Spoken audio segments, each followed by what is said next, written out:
Okay, well, we're here to start another episode of Transformation Alley. I'm Rich Foley. I'm the Chief Strategy Officer of 24G. This is a podcast dedicated to companies who are going through digital transformation, some of the trends and challenges they're seeing. And I'm sitting right now with Carl Norelius, who is the Director of Marketing Services for 24G.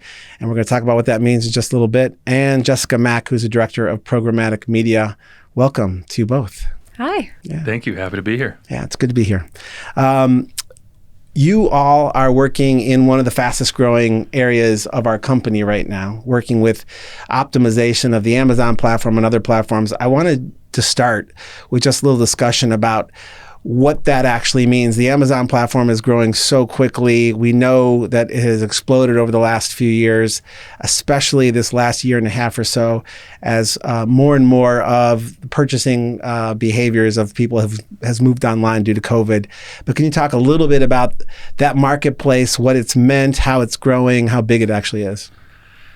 Yeah, we've had a dramatic shift, especially in the last year and a half with all things COVID into the e-commerce space. And with the shift of shopping trends comes the shift from a business perspective of how brands and manufacturers approach their distribution channels and understanding truly an omni-channel approach to retail marketing versus e-commerce. And Jessica and I were chatting earlier, and I think the most recent stat we've seen is that over the course of COVID specifically, the shift to e-commerce has fast-forwarded the e-commerce space about five years ahead of time. And Amazon, of course, is a powerhouse when it comes to, well, all things digital retail, if you will. But when you look at specifically even their advertising platform and how they're approaching the different ways to attract an increased customer base, your Prime usage has now reached about 2/3 of all U.S. households, which dramatically is up from a third in I think 2016. So you think of doubling just their footprint in Prime eligibility alone. And then from an advertising perspective, as brands realize this is, however you want to look at it, something that we have to do in many cases. They're the third largest advertising platform behind Facebook and Google. They're now securing about 10% of that advertising revenue and market share, which has increased significantly. I mean, over 50%. They've grown their advertising revenue just in the last year, and expecting, according to eMarketer, expecting another 30% over the next year, climbing towards $30 billion in no time. So it just everything continues to trend that direction. Yeah, your team, Carl, when the pandemic hit, was one of the areas of our company that just exploded. I mean, while a lot of companies were shutting down or trying to figure out how to sort of navigate through, you were hiring and adding people and trying to sort of navigate what was just a marketplace that was on fire. That sort of challenge, first of all, if you could talk a little bit about what COVID was like, and then we'll talk about some of the different aspects of the team and how Jessica works with you with DSP and some of the other things. Yeah, I mean, from a team perspective, we've more than doubled in size in the course of really 2021 so far in terms of internal resources and new programs and initiatives, largely due to Jessica's efforts on the programmatic side. COVID in general has created new challenges beyond just e-commerce growth, many of which Amazon is openly facing, right, in terms of whether it's how to manage inventory, PPE equipment, new restrictions and regulations, who can sell masks, and is this actually legitimate hand sanitizer, and all the counterfeit issues that potentially come up from this kind of influx into e-commerce.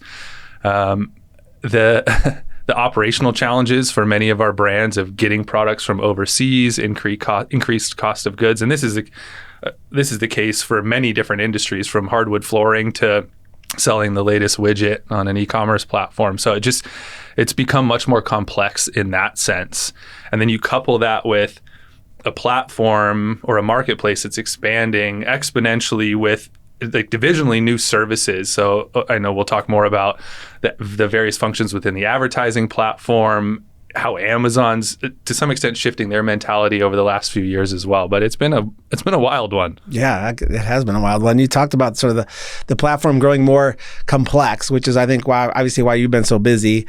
Companies really figuring out how to navigate this and capitalize on it and optimize it. One of the areas that is really growing for you right now is on the programmatic side. And Jessica, I'd love to talk a little bit about, first of all, what is programmatic for people who don't know, because I know people know that they want to sell things on Amazon, but this idea of understanding the person you're selling to and understanding where they go and how they shop is a big part of programmatic. Can you explain some of that first? Yes, for sure. So in super simple terms, programmatic is the automation of media buying. So what it does is it allows advertisers to buy media through an auction. So in the old days, if you're a paint brand and you want to target new home buyers, you might go to Zillow. And then you might say, like, I have $5,000. I'm going to serve ads on Zillow for 1 month. It's great. You're definitely going to hit new home buyers, but you're also going to be hitting like the neighbors down the street that want to take a look at like the home renovation that happened. You're going to be looking at targeting and spending money on like the friends of someone. So there's also a lot of waste there. So what programmatic allows is for you to target the person and not the site. So instead of going to Zillow, this paint company could then identify a new home buyer as someone that's going to open houses on the weekend, as someone that maybe is looking and buying other paint brands, someone that's looking up DIY blogs online.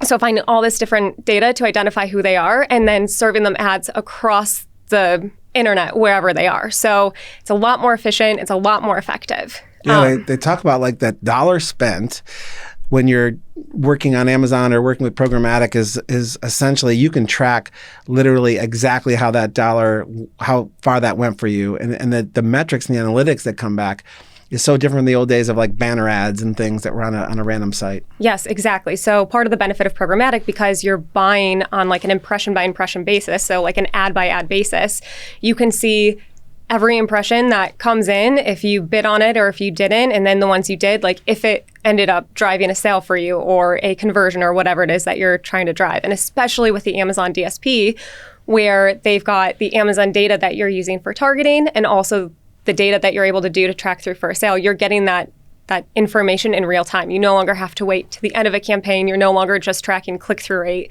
Like you're actually getting measurable metrics that tell you how it's performing, and you can use that to optimize throughout the campaign, so you're always driving improved performance as well. Yeah. So how do you guys work together? So like people who come on, they know that they want to have a stronger presence on Amazon. They want to make it onto the seller list. They want to get there in the top however many so that they get noticed and can get and start driving sales. But how does your programmatic side work with the rest of the Amazon marketing? Yeah, I mean, I think we're very much a solutions-focused organization in the sense that it largely depends on what the goal of the client is. So if they're looking for brand visibility and a large net and a lot of reach, programmatic can be a great place to start. Although programmatic has a ton of different advantages, but traditionally I would say it's looked at as kind of a top of funnel marketing strategy around building brand awareness, connecting with these users, so then you can retarget them and drive them down this funnel towards conversion, whatever that is, if it's generating leads or in Amazon's case, driving a purchase. So we're very closely together in that sense. As you work down that funnel, your pay-per-click or traditional search advertising, where you're targeting somebody for exactly what they're looking for, as opposed to maybe introducing a product or concept that they're not quite sure that they want yet. That's where search has a ton of power, as it's often a conversion-focused tactic. And these two systems work hand in hand, right? So as you drive more people to the product pages on Amazon specifically, that then increases this pool of people that you have the ability to target or retarget and just continue that cycle. Yeah, we talked earlier about the sort of the walled garden of Amazon and this idea of this kind of self-enclosed retail space. Well, we know people are all over the web, but increasingly Amazon's not just a purchase, it's a research like hub too, where you're finding out what you want to buy, you're reading all the reviews, you're seeing what's hot, what's moving up the list, and you're getting a lot of guidance before you even pull the trigger on buying anything. That funnel that you talk about, that sort of, I don't know if there's like any research about how long it takes to sort of execute or how it works, but this idea of knowing that your customer is often not ready to buy yet, they're coming in first to research or they're learning about it, so there's a brand awareness element, and then there's a purchase component to it. And understanding that customer on the other end is something that I think that is difficult for, say, a new brand or someone who's selling something for the first time to really grapple with or understand. one of the things I've seen and read about DSP is that it was often thought to be something that was just the larger brands were really, participating with some of the programmatic opportunities that are out there. But I'm seeing in some of the trends that this is really being pushed down. It's becoming accessible now to almost anyone selling on Amazon. That's one of the trends I've read about. You can talk about that one, but I'm curious too about some of the other trends you're seeing in the space that our customers and clients and people watching might be interested in. Yeah, for sure. So for the accessibility, I think that's a huge thing because especially, with Amazon moving to self-service for their DSP offering and everything, there's lower minimums and you don't need to spend $1 million or $100,000 to see the impact of your ad spend. Like every programmatic campaign can be customized to each brand, their budget, their needs to just make sure that we're driving the best results, whether that's sales, whether that's awareness, whether that's consideration. So it really is something that is going to work for every single brand, no matter what your budget, no matter what your goals are. I'm curious, like the other trends, because you're seeing so much, it's moving so fast. I mean, literally keeping up with what's happening is hard. But there's so many things that are unfolding right now in front of our eyes, especially on the Amazon side. Yeah, there are definitely a lot of things constantly changing. The biggest topic right now, and it has been for the last couple of years too, is privacy. So with programmatic, one of the benefits that we talked about is like that one-on-one targeting. You can really narrow in on who that person is. That relies a lot on data that's available. But lately, and more, government and then different big players in the industry, Google, Apple, are prioritizing consumer privacy over just marketing and advertising initiatives. So Apple recently rolled out their IDFA update, which basically makes it so it's harder to get data to track people using their mobile phones. That's when you go in an app and it says, do you want the app to track you? And you get to choose. So consumer has the right to choose now. And then Google made an announcement a couple years ago that they were going to no longer allow cookies to be used on Chrome. That was originally going to take place in 2022. It got pushed to 2023, but basically that's another way that we're no longer going to be able to track people on their desktops, like what they're doing online, what sites they've gone to, what else they're doing online, which will impact the targeting that we're doing and it will impact attribution. So that's going to be a huge trend to keep up with. The impact of that trend is that programmatic is going to change pretty drastically in terms of how we're targeting, how we're measuring. There's going to be a huge move to contextual targeting. It's already started.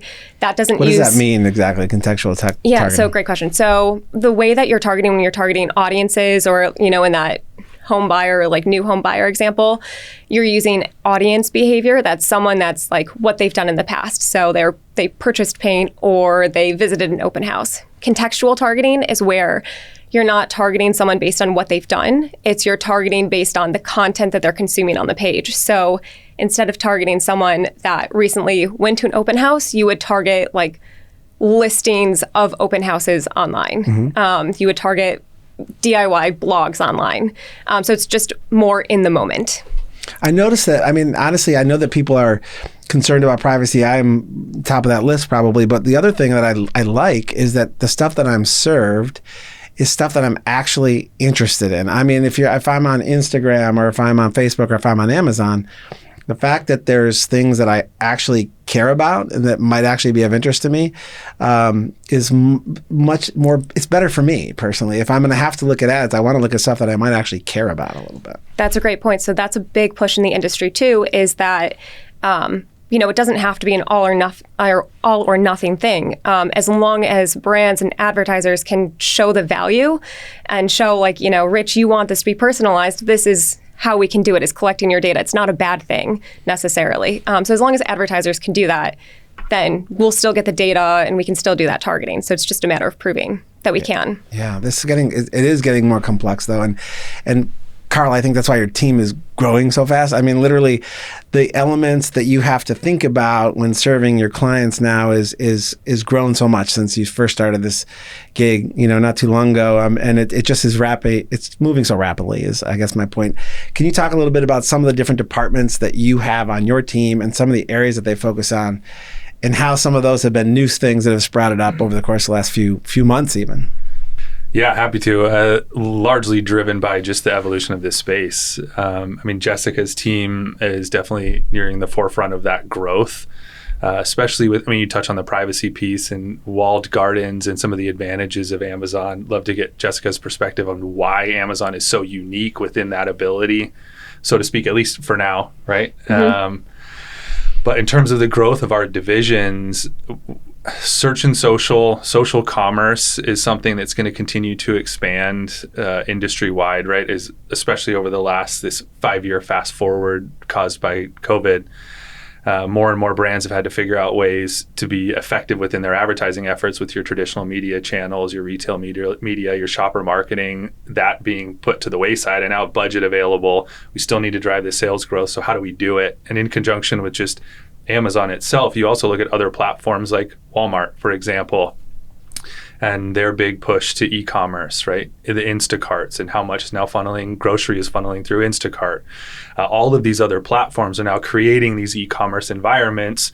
One, because they didn't have as much over the last year and a half and really had to find a way, but also from a privacy perspective, right? They're needing to create this opportunity to aggregate their own data sets, which has a lot of weight and power behind it. So from our perspective, it's staying in front of as much as we possibly can some of these new trends and initiatives by the marketplaces themselves. Merchandising has been an interesting one. So we have a full team dedicated to basically catalog setup, SEO, online merchandising for various different products. Amazon specifically has seemingly over the last couple years, and from their perspective, pushed more towards a brand building platform than just strictly e-commerce exchanges and the traditional everything store. And so that's created some unique opportunities for us in leveraging things like 24G Studio and photography capabilities and media services capabilities to help support these brands on that journey of how do I take what used to be such a static, basic, on white, couple images, couple bullet points, and this is all I had to work with, to now A+ content, full brand stores, sponsored brand video ads, new ad formats that have much more of a creative engagement. Amazon Posts is something that rolled out within the last Amazon year. Post? Think of it as like a social media feed, but for an e-commerce platform. So you can now follow brands within Amazon.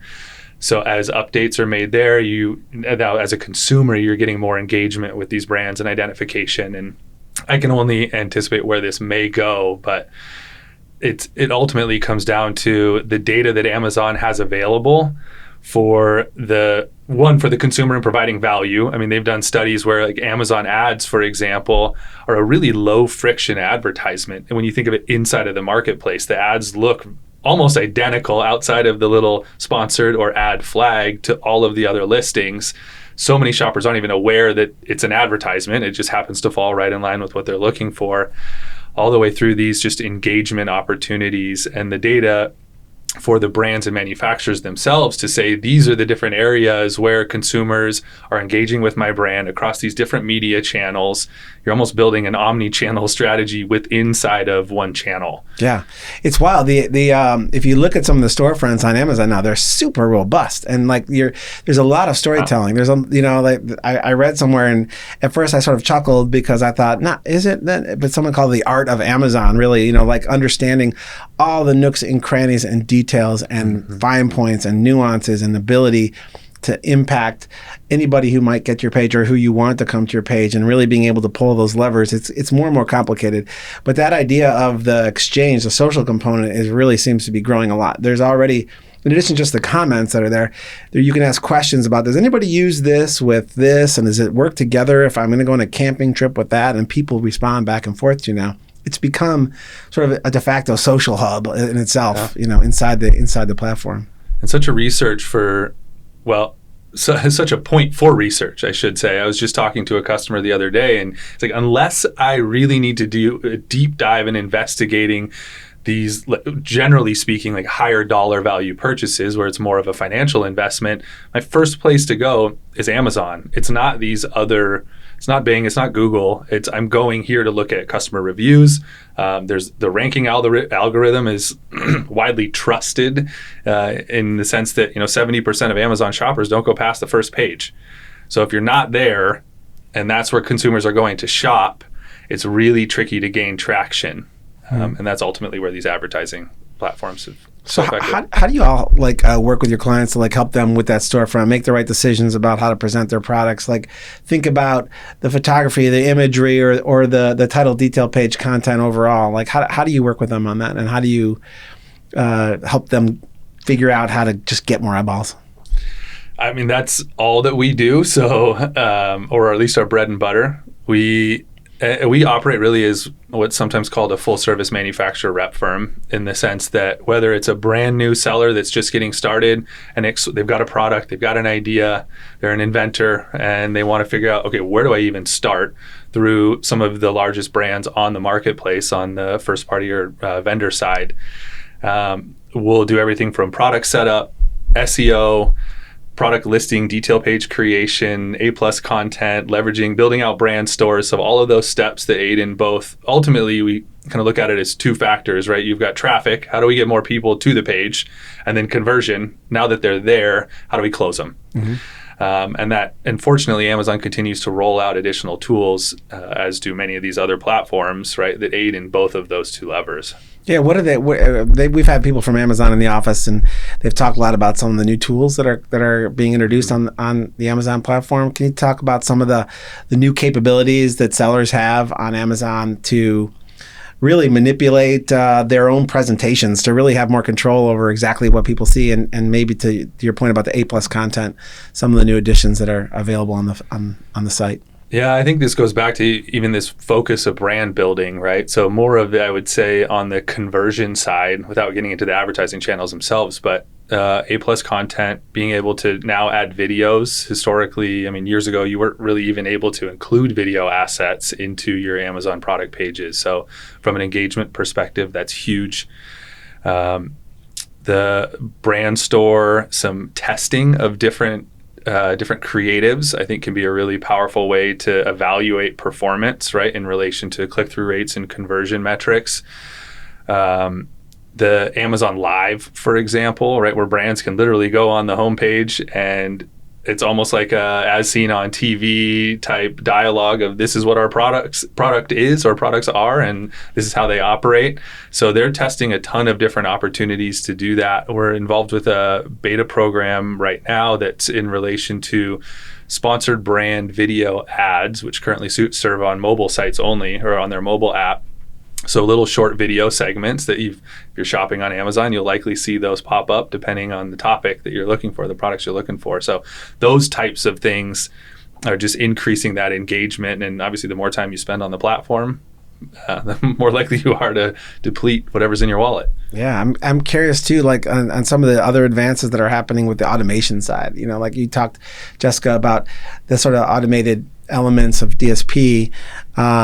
Can you talk a little also about just how the entire, whether it's AdWords or keywords and other elements, and some of the technology side of being able to quickly move into a space? And I'm sure this is something you guys can share, because I know there's a couple different tools, but I'd love to hear first on the DSP side, and we can talk about some of the ways we're helping our clients in other ways too. Yeah, I mean, with the DSP, the beauty of the DSP is that it is automated. So we can set really strong criteria about who we want to target, how much we want to bid on them, and then just let the system go and bid on, millions of impressions, billions of impressions, and we can get the right ones back. And, in terms of the updates that Amazon's doing on the DSP side to make the DSP even stronger and perform better, they're constantly rolling out new targeting that we can test out. So a new inventory. So they just rolled out Twitch recently, Twitch audiences, Twitch inventory. They rolled out Fire tablet inventory. So there's just a lot more that we're able to kind of test and manipulate with in our campaigns. Yeah, it's like a candy store if you're Yes. really into this stuff. I mean, how do you know? I mean, literally every client is different. Obviously, they all have different budgets, different number of SKUs, different ways that they work. I mean, one of our clients has got tens of thousands of SKUs, and another one may have one or two. How do you help figure out the right strategy for each one of those clients that has completely different budgets and all of that?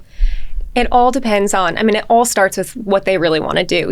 Is it more of an awareness? Is it more of a consideration? Or is it truly sales? Because there's a lot of different nuances with the targeting that we do depending on who they're trying to reach and what they're trying to do. And also different ways that we optimize too. If it's more of an awareness or consideration, we're going to try and get people to view the page and to engage with the product, we're not going to be as focused on driving that ROAS. But if it's sales, those metrics don't matter as much. We're really, really focused on getting the most return for them, which is probably going to mean, targeting lapsed purchasers, targeting the competitive purchasers, and using a lot of that historical data to just spend as much money on that really narrow target versus kind of the broader prospecting type of targets. Yeah, it must be satisfying when it's working and people are excited about buying things. There's more people.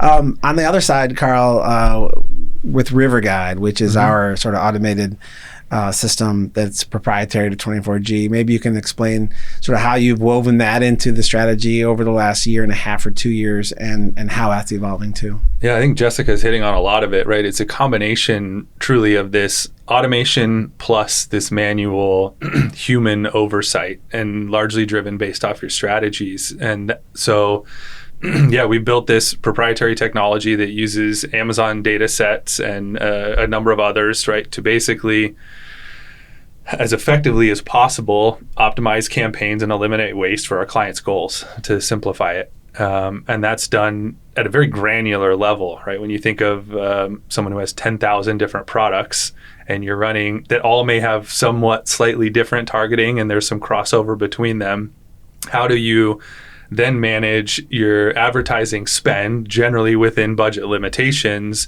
across thousands of different products? And let's say each product has a campaign, and on the search side, you have hundreds of keywords per campaign. So now you've got tens of thousands of individual levers that you can pull. And I think in order to effectively do that at scale, you need some form of a technology solution. And what we found is that what was on the market and available didn't quite fit with what we needed at the level of granularity and control that we were looking for. We're a very data-centric group, as you have to be in the performance-based marketing space. So that's where I think the tool itself is so powerful. And then you combine that with having a deep understanding of what the client's goals or the brand's goals are, right? Are they looking for this top of funnel strategy? How do we set this up properly to optimize as effective as possible? Or are they looking for, I need as efficient as possible with maximum sales? Great, we can at least turn a couple dials and switches within the technology system to be able to get as close to that as possible. You mentioned earlier too that there's some beta programs that we're a part of. How do you get involved in a beta program? And because Amazon is just constantly launching new tools to the customers, how do you qualify for that? What does it require? How did 24G get to be a part of a beta program like some of those that you described? A lot of banging on the door at Amazon, to be honest. Our goal, and Jessica touched on this earlier too, is really staying at the forefront of all these things that are moving, right? And in order to be as close to that as possible, we've developed some really strong relationships with representatives at Amazon. They've recently formally rolled out, I think it's called the Amazon Partner Network, where a select group of agencies are able to be a part of this collaborative atmosphere. I think Amazon sees the value that these agencies provide as coaches and, guides, if you will. And so for us, it was that's where that journey started. And so we meet with them every couple of weeks, if not more frequently, introductions to these new beta programs, because they're ultimately looking for tests. And I think as an agency partner, we're able to provide some insight across a number of different verticals inside of Amazon itself, and the feedback of what's working and what's not working, because we're in it all day. We're in a bunch of verticals at 24G. There's a lot of different things that we do, but there's some verticals in particular that seem to be popping out there. I mean, I see health and beauty just taking off on Amazon. I see pet stuff and kids and babies. But what are you guys seeing in terms of where the real opportunities are for potential businesses or people launching? Chuck, because Jessica and I were talking about this earlier. I mean, the tricky part about this is, and to take a step back, Amazon actually had asked us this early on as we're embarking on this agency journey within Amazon. What category do you specialize in? And it's the everything store, right? So all of it. And the reality is to be hyper focused on one category, although there are nuances in a professional or luxury beauty category within how Amazon's set up specifically.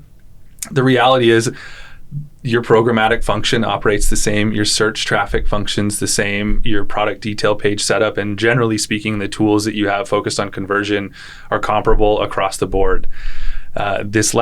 So categorically, it's in a very eclectic mix. Yeah. Industry-wise, I think COVID itself has created some pretty dramatic shifts. So as Amazon's warehousing had to support the country and the world and everything that we were doing in terms of isolating and then still getting the equipment necessary, from masks to toilet paper to hand sanitizer. I mean, it was pretty wild how they had to facilitate this securing real estate space inside of their fulfillment centers and still enabling other brands to sell their goods and services. So over the last year, Amazon's created a number of different scoring methodologies around inventory management and ensuring that you've got a consistent run rate and you're not just taking up space, so they can ultimately imagine make more money, right? No surprise there from Bezos, but I think that's why their innovation is so progressive, right? Is they're looking at these minuscule metrics in terms of space and time of how to be more efficient. And so for us, to go back to your question, category-wise, we've specifically seen a big uptick in terms of health and beauty recently, but I mean, it really is across the board, especially as people were over the past year at home, right? What are these things that I used to be able to go out and do all of these other things in social settings? So whether it's puzzles, at-home games, all these things that you might think have grown, definitely have. Yeah, I've loved the broad variety of 24G, the stuff that ends up in the sample pile here. This came in this week. You can try this, and there's like a little, fun kind of sampling some of the stuff that's coming through the doors every once in a while. It's kind of wild. We talked a lot about, obviously Amazon is exploding, but online retail is exploding, and so we have all these other opportunities too, whether it's with Target or whether it's with Wayfair or Walmart, as we talked about. What are you seeing in terms of, and Jessica, I'll throw this one to you, in terms of some of the other retail sites and what our clients and others are coming to us for, looking for from some of those others, really sort of coordinating their sales efforts across multiple channels? Yeah, well, with other retail sites, I mean, across the board. So with COVID, with the privacy updates, all retailers now are understanding that these walled gardens are becoming more and more important, because there's going to be less and less data that's available in the open exchange. So their data is going to be more and more valuable. So all of these different retailer e-commerce platforms are building up their own DSPs and building up their capabilities to really compete with the other DSPs that are in the space. And so they're becoming more and more robust. And then, part of that too is that they're expanding and allowing their capabilities to not only serve, so Amazon, for example, not only serve within Amazon, but also use their data through them to target offsite as well. Because going back to, the funnel that we were talking about and the purchase cycle and the length, people aren't just shopping on Amazon and staying on there. They're also shopping across all these different websites. They're going to Amazon, then they're going someplace else, or they're going to Walmart, and then they're going someplace else, and then coming back to purchase. So it's important to be everywhere and to know how to leverage that data, and they're understanding that and building out these capabilities. Yeah, are they on Amazon? Are they actually serving ads for things that are off Amazon now, because they know that the people coming in are interested in fishing gear, so that if they're interested in fishing gear, they may actually be interested in this vacation in some fishing place somewhere else? Yeah, so there's a ton of different ways you can do it. You can absolutely do that. You can take media and use their platform to drive offsite. You can also place offsite and drive onsite, and they have this referral bonus program where they're actually incentivizing you to basically bring everything, use Amazon for everything, where you can serve your media off of Amazon, and as long as you bring it to Amazon, you get the reporting, and you also get a little bonus back from it. What kind of jump is it when you move from like Amazon? Because that's how this started at 24G. It was really about selling stuff on Amazon. In fact, we had people that came in who had worked at Amazon, and that's how this business began here at 24G. Maybe you guys can help me understand the sort of differences between Amazon and some of the other platforms that I know you're now servicing as well for some of our clients. And what is required as you move from all that Amazon expertise into another platform like Target, like Walmart, like some of the others that are now out there, these other walled gardens that are existing. Is it a seamless move from one to the other, or is there something, is every platform completely different? Well, I can speak to it in general. I know the programmatic space is evolving pretty dramatically. there are similarities, definitely, in the sense that you need traffic and you need to sell products, at least from a marketplace perspective. Each system has their own nuances of how to get products in, approvals, different levels of content, optimization, advertising. I mean, with Walmart's relatively new advertising platform at the search level specifically, there's a lot of crossover. I would say Amazon has a head start, and they're using it and still continuing to innovate much more quickly. So in terms of ease of use, from everything that I've seen, Amazon still seems to be the powerhouse ultimately. But there's other, like Walmarts of the world, are right on Amazon's heels for sure. Yeah, and I would say from the programmatic perspective, when you're in those platforms, like Carl said, like there is a lot of crossover. The programmatic principles are the same, but there's definite nuances that you have to really dig in deep to understand. You know, they'll all have like a brand safety section, but they won't all describe exactly what that means. So you have to dig in deep to know what is their definition of it. And when they're using viewability, who are the partners that are powering that? And are those the ones you want to be using? And when they've got their data, how granular can you break it out? There's a lot of like deep diving that you would want to go in to make sure that you're doing it the best way possible. Yeah, and we're seeing now too, like on your team, Carl, like what was once, again, sort of a focused Amazon strategy, now you're doing almost typical SEO with Google AdWords and other things. And people want their entire communication efforts sort of coordinated, including, by the way, social listening and all the other elements that go into it. How are you sort of feeding that for your clients, and how many more people are you going to need to do some of these things as we go? How many you got? Seems like we need some more. Yeah, no question. I think that's just such an endless opportunity right now with e-commerce and digital marketing and performance-based marketing specifically.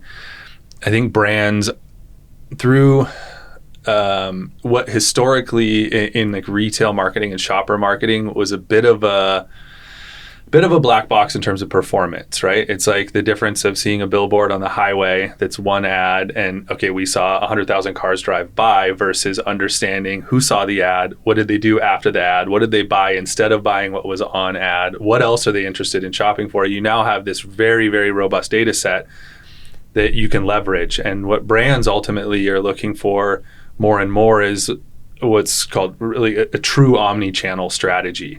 So how effective and how profitable am I in these various different channels, and having the ability to test at scale within their budget constraints. So if I want to understand how search and social, like paid search, paid social is working in conjunction with if I drive traffic to Amazon versus driving it to my product page, what are the implications of a Prime badge versus no Prime? All of these questions that you may have around efficacy of your advertising efforts. In many cases, I mean, we have at this point a really good understanding of right out of the gate, this is where we'd point you and what we'd recommend. But there's still this ongoing component of testing. It's this iterative innovation that's crucial to be effective within these channels. Yeah, I think that one of the things that seems that and at least I've seen, is that our team is very hands-on. I mean, with your clients. I mean, they're literally, there's a communication. It's very human. It's not. I mean, while automation seems to be the game right now with Amazon and some of the other platforms, that human connection seems so vital in helping people guide there. Can you talk about how you've woven that into your own strategies and how you've sort of used that to differentiate? Yeah, I think that's the word really for me is the differentiator for us is we're really focused on the white glove service component of what we do. We are a very data-centric company. We've got a ton of analysts on the team, right? We built a technology system leveraging some monstrous data sets. But at the end of the day, if you don't have a clear understanding of what the goals are from the client, regardless of what technology you have, it's like somebody handing you word and saying like, well, this is all the things that it does, but without having some level of instruction and coaching and guidance and strategy, ultimately, we found that we're much more effective in that way. And so that's everything from weekly calls with clients to in-depth presentations of granularity of like item level profitability and helping to understand what advertising levers should we be pulling, but then bumping that up against, well, what is that your goal? Are you trying to be profitable here, or do we just want to get as many sales as we possibly can to drive organic rank and ultimately growth and awareness within the platform? Yeah. First couple of years that I worked here, Carl sat in an office that has a big glass window in the front and was on a phone call literally every minute of the day, constantly on a call. And I wanted to just put an on the air thing out there. It looked like he was like a DJ, like broadcasting 24G. Could never leave the fishbowl. Was there all day long. Client calls, like just half an hour, and then 16 of those later you would go home, or 18 of those later after the day you'd go home. You know, it was kind of a fun way to. Yeah, I don't know how much has changed actually outside of the location. That's still the focus. Now I have a lot more help. I mean, we've got a phenomenal team of a ton of experts within this crew, just like Jessica, who I think believe in what we do. The effectiveness, I mean, it's proven effectiveness is one of the other great things you talked about, yet still rewarding when you got a campaign that works. And I think that's something that so much of what we do does work through years of trial and error and practice and sitting in webinars and beta programs and being close to the platforms themselves. So I'm maybe not on the phone quite as much, but it's definitely still there. Yeah, that's a big I part of what definitely we saw do. that white glove in action for sure. I'm curious about how you both came to this career. I mean, Jessica, you know, you have this knowledge base now. You've been working in this for a while. What drew you to this, for one, and like, where did you come from, and how did you pick this up? So it's kind of funny. So I always knew I wanted to be in marketing, and I actually started in strategy. I was a strategic planner at first because I just loved the idea of like understanding someone so well and like using this data to kind of like figure out what their motivations were, to then craft a message that you could, I don't want to say manipulate, but you know, you could convince them that this is the product that they never knew they needed. I loved that idea. So I did that for a couple years, and then at the agency I was at the time, they started up a media department, and they asked if I wanted to join it. And I loved the person that they had leading the department. So I was like, sure, let's do it. So I went in, I knew nothing about programmatic. I had never done a single digital media buy. How long ago was this? That was in 2015. Wow, okay. So yeah, so I didn't really even know the basics of media buying, but slowly but surely, you know, we built it up, and then I dug in so deep on programmatic. And as soon as I started learning about the media buying and programmatic especially, I kind of was hooked, because it's, you know, it's always changing. There's always something to dig into. There's so much there that I just thought that it was so interesting, and you can still craft those strategies. Every programmatic buy has this like really specific strategy to try and reach people and a certain target that I think it all really comes full circle. Yeah, I think in 2015, like the campaigns were still so rooted in some of those old school thinking about like just sort of banner ads, like the billboards you talked about, and not necessarily being able to track or knowing where people were going or what they actually even wanted or how many of them were actually interested in the message. That must have been just the most exciting sort of switch to sort of get into being able to really get into the group of people that actually cared about what you were talking to them about. Yep, for sure. And at the time too, you know, when I first got into working in the first DSP that I was in, it was pretty basic. There wasn't a lot of different targeting strategies that we could do. And then eventually they brought in, you know, you could do better contextual targeting. You could get better third-party data to, you know, identify, you know, purchasers of a specific product versus just, you know, general if they've been searching online for something. And so it's definitely evolved throughout the years, and it's been really exciting to see it grow. Yeah, it's not done. It's like exploding still. It's scary fast. Carl, I know that you lived in Seattle, so you have proximity and to Amazon, but talk to me about how you came to this business yourself. Wow. A long journey across the United States, it feels like. But looking back from a passion perspective, to a little bit hit on kind of where Jessica was going with this, I mean, one of my favorite courses in college was Persuasion and Social Influence, and that naturally gravitated to sales and marketing and training through some OEM automotive. Originally got introduced to 24G, although was not part of the company.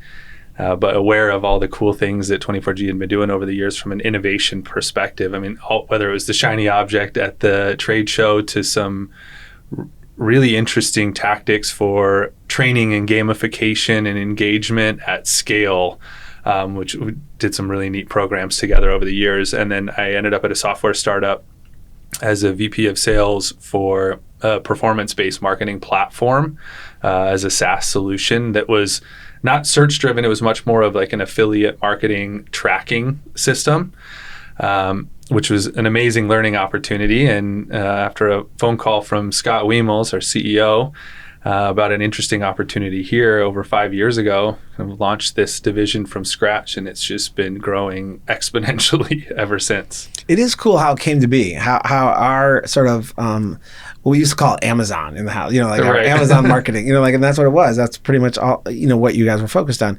But it is kind of cool how it was built as a little bit of a bubble startup within this company.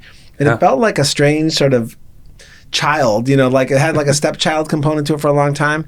Now it feels so integrated into the technology capes of what we do as a company at 24G. It feels so natural. And in fact, you can't really be in this business and not have deep understanding of how technology influences people. And I'm curious if you could both actually talk about sort of the combination of the marketing and the explosion of these platforms and working with a digital media agency like 24G and how that combination might help. I'll start with you, Jessica. I think it just really is a good platform to be able to explore. You never get into the status quo of like, we're doing it, we're done. It's like, well, what's next? What more can we be doing? What more can we test? What other platforms or targeting or capabilities are out there that we can test in a way, like make sure it's actually going to perform for us and it's going to, help us achieve our clients' goals better. Right. I think too, Carl, just to kind of tee you up, the idea of the walls coming down between the two sides of this business and the fact that so much is now streaming into the video production side and some of the digital components and the brand building and the engagement that has always been at the heart of 24G, and now how it's just feeding into what you're doing and building here. Yeah, I think one of the cool things about the Marketing Services group is it's been just such an easy, simple addition into 24G's suite of services, really as a full service digital agency. As a whole, 24G does an amazing job in experiential, in training, in cloud enterprise systems, in so many other areas. And there was the marketing in a traditional performance-based marketing area was one that I think just hadn't been explored. And even to Jessica's point in regards to innovation, you think looking at Amazon, for example, right? They have this day one mentality that Bezos has been adamant about, where you're always improving, right? It's not what is it? What do they say? Success is only rented. It's not owned. And I think that's something that as a company we really embrace, is this process of innovation that, great, we built something amazing. What's next? To Jessica's point. And culturally, one, we don't have a choice in terms of this industry is moving so incredibly quickly, but that's embraced from top down or bottom up, if you will. Well, you guys are, as I said, you both are involved in one of the most exciting, exploding areas, not just of commerce, but really of technology out there right now. And our client base is so broad, so wild, so different. In some cases so big, in other cases, sort of startups, as we've talked about. It's such a variety. No day is the same, man. Everything is like different all the time. And I don't know where it's going to go next, but I know that it's going to keep evolving, and there's going to be more of those walls coming down between the two sides of our company. Yeah, no question. And I appreciate you both spending time with us at Transformation Alley, 24G's awesome new digital podcast that's out in the world at the moment. And for all of you watching, don't forget, you can follow 24G on Facebook, on Instagram, on LinkedIn, and you can find lots more about our company at 24g.com. And thank you, Jessica, for joining us. Thanks, Carl. I have a feeling we'll be talking to you guys again because there's so much happening that we will need to keep up on. It's just moving quick. Absolutely. Thanks for having us. Yeah, thanks. Yeah, thank you both.